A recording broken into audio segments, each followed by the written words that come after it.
So find a place that feels good for your body.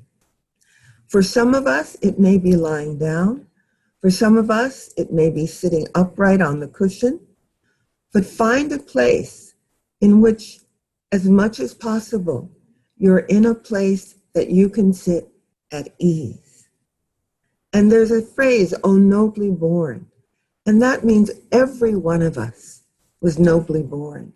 And we come to a posture in which our spine arises, not straight as a line, but straight as a tree that may have bent in the wind and in the hurricane. So find a way that you can sit or lie or stand. That many of you have learned to meditate by focusing on the breath. And if that works for you, it's fine. But I want to say our alternate anchor points, because meditation is about focusing right here and right now. And in the Vipassana tradition, to focus on the sensations of the body that rise and fall. Even as fish jump out of the water, thoughts arise, feelings. But we're going to focus either on the breath, and I invite you, if the breath is difficult for you in terms of finding it, maybe to put a hand over the heart or over the belly to feel the rise and fall of the breath. If the breath is difficult because of trauma to the throat or asthma, you might want to feel the weight of the body, the hands in the lap or on the thighs, the feet on the floor, the weight of your flesh against your sits bones. Or another anchor would be the rise and fall of sound. If you're choosing sound, see if you can notice 2 or 3 distinct sounds in your environment. The hum of your computer, perhaps the sound of someone in another room, the sounds of cars, people talking, walking by. Just the rise and fall of sound without attachment, or even the soft gaze. So what we'll do is find your anchor point.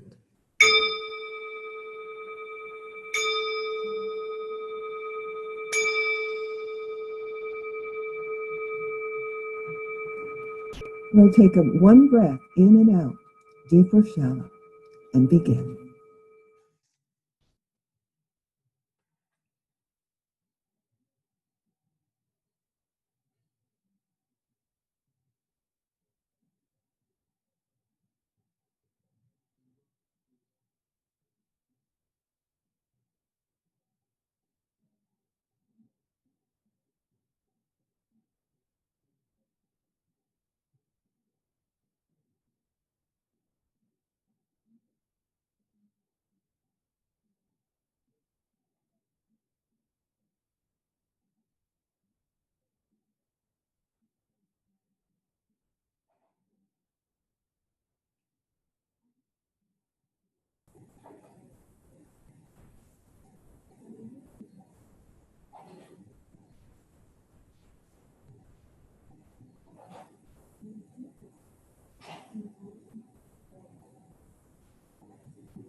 As we practice, thoughts arise, feelings arise, anxieties, worries, sorrows, grief.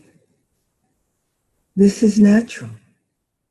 Let them rise to the surface of the mind, and like a fish jumping out of the water and coming back in, let your attention come back to your focal point.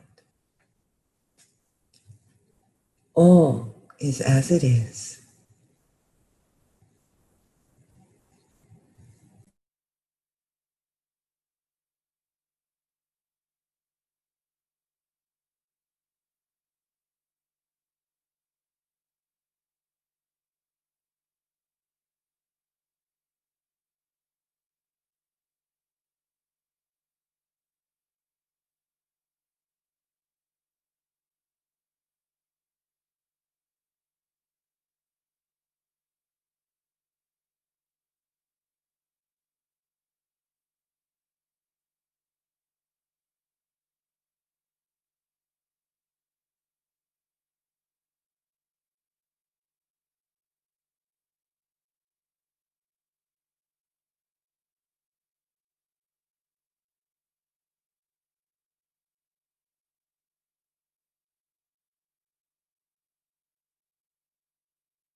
If you are noticing pain in the body, adjust the body.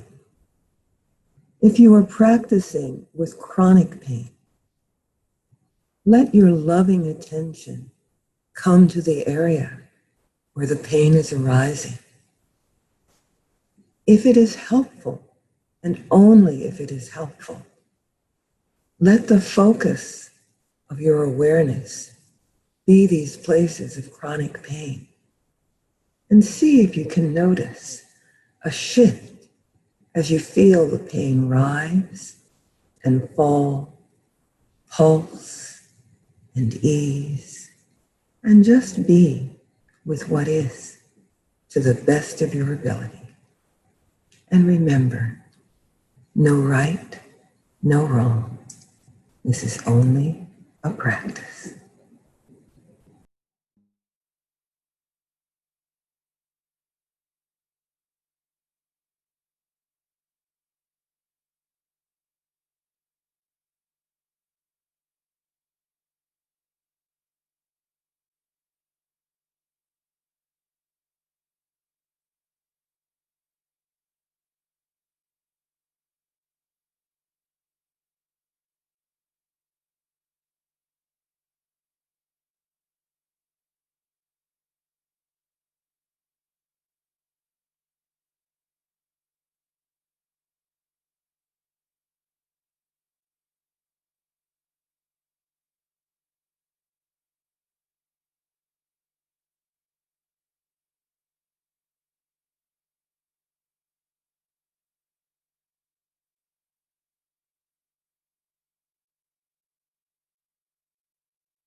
As we come to the end of our silent practice, let's engage with the phrases of metta. Hear me and repeat to yourself, may I be safe and protected from inner and outer harm. May I be safe and protected from inner and outer harm. May I be strong and healthy in mind and body. And if that's not possible, may I be as strong and healthy as my limitations allow. And may my limitations be held in grace. May I be strong and healthy in mind and body. And if that's not possible, may I be as strong and healthy as my body allows. And may my limitations be held in grace. May I take care of myself with ease and joy. May I care for myself with ease and joy. And may I be happy, truly, truly happy. May I be happy, truly, truly happy. And I invite you to put one hand over the heart and one over the belly. And just feel for a moment the life that is moving through you. You may feel the breath filling the body, the heartbeat, the warmth of your flesh. And in this moment, let's say gratitude for the gift of the body. Let's say gratitude for the gift of the earth. Let's say gratitude for the web of life in which we are embedded. We are not the center, but part of the whole. Thank you, thank you, thank you. I believe that I am here because my enslaved ancestors, who knew that they would not see freedom in their lifetime, held on because they thought that by and by it was going to be better for the children. I believe that some of you who are the descendants of those who walked across deserts, those who fled genocide and war, who fled the killing fields of Cambodia, who walked away from the wars in Central America, coming up through to the US, seeking peace, seeking refuge. I believe that so many of our parents and our grandparents held on because they wanted it to be better for the children. Those of us who were born, who are indigenous to this land, we came out of the emergence places, and it was hard then. Some of us were taken away to boarding schools, and our parents cried and wept and prayed that we would come back to them. It's been a long time coming, but we know in our hearts, we know in the marrow of our bones, there has to be a change. And the change we want to see goes way, way back before the USA was even formed. The change we want to see is going back to a time before hierarchy, before oppression, before sexism, before ableism.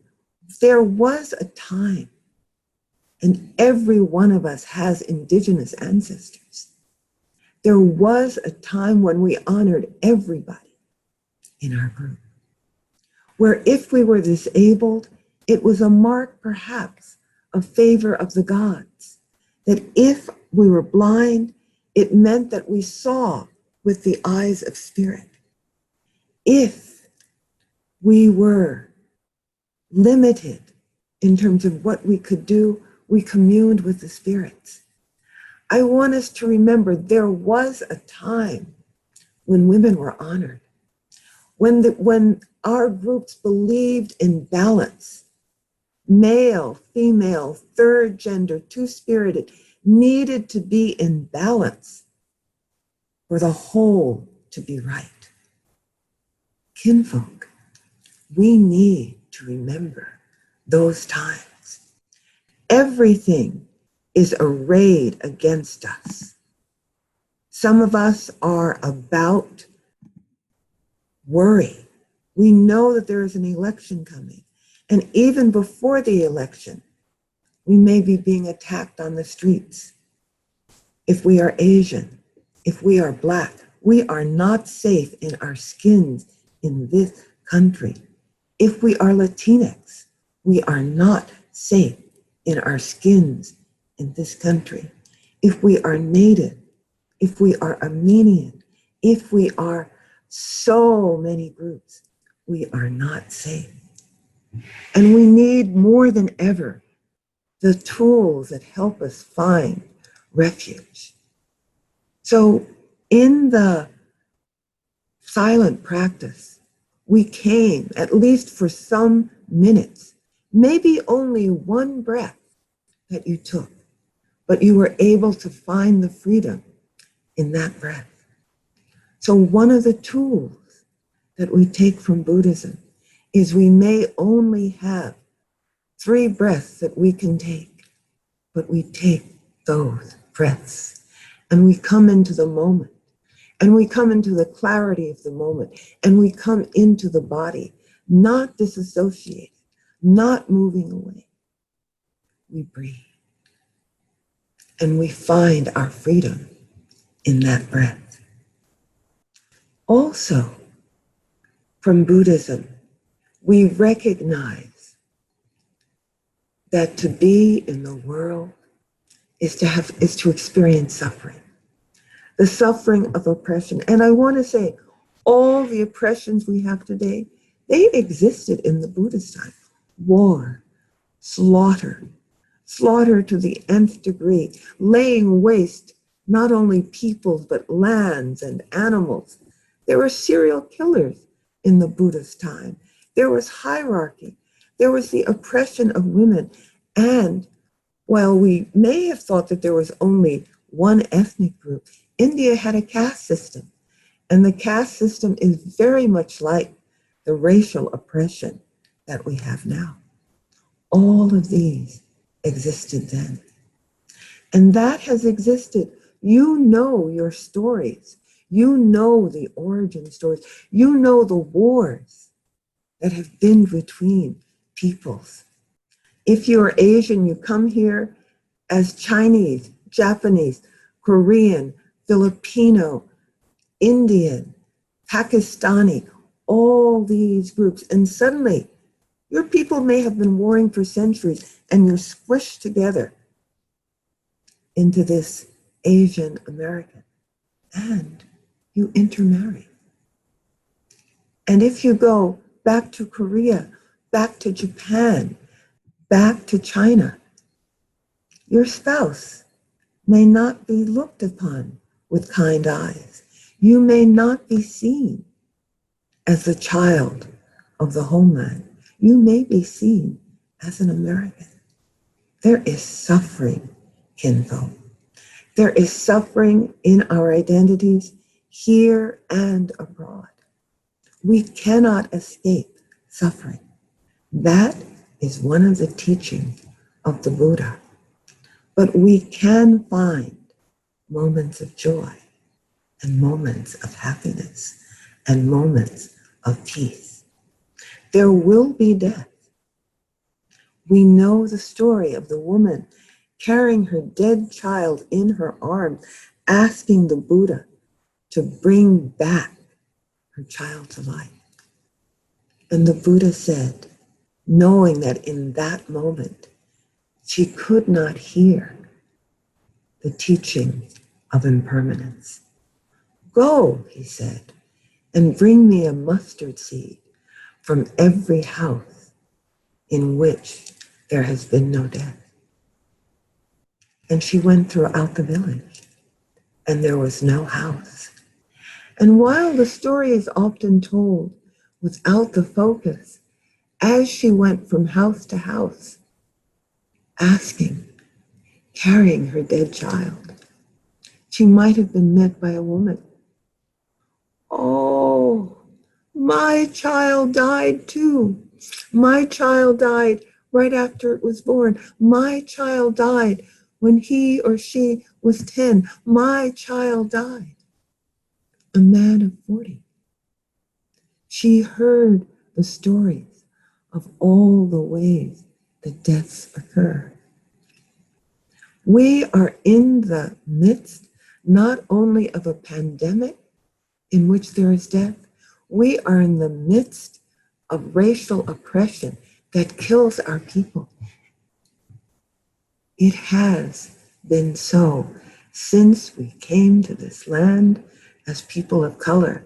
And if we are indigenous, it has been so since we encountered the settlers colonialists. Death comes, and some of us remain. It is what we do in the face of death. The Buddha was not silent in the face of oppression.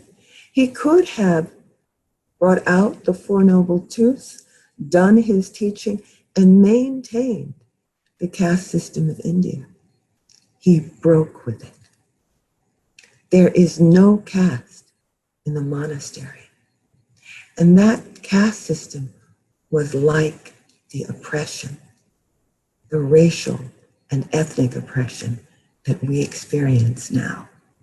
So one of the things we learn from Buddhism is, yes, there is death and suffering, and we do not stand helpless. We do not remove ourselves from the suffering. We rise up and we know that the suffering, we have a role to play. As Maha Ghosananda writes, we Buddhists must find the courage to leave our temples and enter the temples of the human experience, the temples that are filled with suffering. The refugee camps, the prisons, the ghettos, and the battlefields, they become our temples. We have so much work to do. It is in the temple of the world that we are called to practice loving kindness, compassion, equanimity, joy. We are called to offer a helping hand. And I want us to remember that in Buddhism, there are these tools. I also want to bring some quotes from some of those who are our leaders, who inspire us. Yuri Kochiyama says, my priority would be to fight against polarization because this whole society is so polarized. I think there are so many issues that all people of color should come together on. And there are forces in this country who want this polarization to take place. We know that at a time when it serves us as oppressed people to come together as Asians, as Africans, as Asians and Africans in diaspora, as Latinx people in diaspora, as Native people, to come together, that there are forces that would divide us. And we must be clear. We need to know the stories. No, we didn't all just love each other. On the Trail of Tears, there were African Americans. And over the 20 years that there were forcible removals of some 60,000 Native people, there were thousands and thousands of enslaved Africans who had been enslaved by the Cherokee, the Muskogee, the Cree, some of the other 5, quote, civilized tribes. And some of those tribes fought with the Confederacy. And what do we take from that? Not that Black and Indian people always warred. Some of those Africans were freed. They were spouses. They were part of the tribe. They weren't enslaved. What do we take? We take that no people is perfect. No human is perfect. All our leaders had issues. Gandhi had some pretty unenlightened beliefs about women. He believed that a virtuous woman could not be raped, for example. We know that King was not able to stay faithful to his marriage vow. We know that we can mention any leader. Cesar Chavez did not treat his Dolores Huerta well in terms of sexism. And in that organization, she was not treated well because she was a woman. Wilma Mankiller says she got more flack as a woman than as a Native American. So we know our peoples have not been perfect. And it is a time that we need to come together. The real power, Sherry Moraga says, as you and I well know, is collective. I can't afford to be afraid of you, nor you of me. If it takes heads-on collisions, let's do it. So let's make a commitment as people of color, not to be together, Black, Indigenous people of color, on the surface. Let's commit to really explore our stories, our triggers, and come together in a good way. Grace Lee Boggs said, being a victim of oppression in the United States is not enough to make you revolutionary, just as dropping out of your mother's womb is not enough to make you human. Yes, you are born out of your mother's womb, but if you are not socialized as a human being, you won't learn to talk. If you're not touched as a baby with love, you will die. Grace Lee Boggs goes on to say, people who are full of hate and anger against the oppressors or who only see us versus them can make a rebellion, but not a revolution. And I want to say, I heard again, Buddhism teaches us to be passionate, even to those who are oppressing us. That was certainly the lesson that Martin Luther King taught during the civil rights movement. We will sit, we will be beaten, we will be clubbed, and we will not fight back. There's stories I've heard of Tibetan nuns who, even as they were being tortured, were praying for their oppressors. And Thich Nhat Hanh refused to take sides. If there was an injured soldier from North Vietnam, an injured soldier from South Vietnam, they brought them in and healed them. They were targeted by both sides. We may not in this moment be able to do that. These are aspirations. And again, none of our great leaders were without their faults and their limitations. And let us be inspired by them. I heard Jack Kornfield say that he's been teaching with Van Jones, African-American teacher, environmental worker, social justice activist. Van Jones decided he had been invited into the Obama administration and got so much heat that he had to leave. But he kept on doing the work that needed to be done. And when he realized under Trump, he really wanted to make a difference around prison and incarceration, unjust incarceration, he reached across the aisle. He reached out to Jared Kushner. He wrote to Trump and said, you know, no administration has ever been able to do this. Maybe you could do this. We know that the person sitting in the White House has a big, oversized ego. And Van Jones was able to get buy-in from the Trump administration and from Jared Kushner to do some initiatives about prison reform and about drug reform. Now, imperfect, but again, this lesson, if we only see those against us as enemies, what do we have? We have us and them. And finally, because I do want us to have a little time to talk, I want to say, what is it that is coming up from our own grandmothers and our own bodies?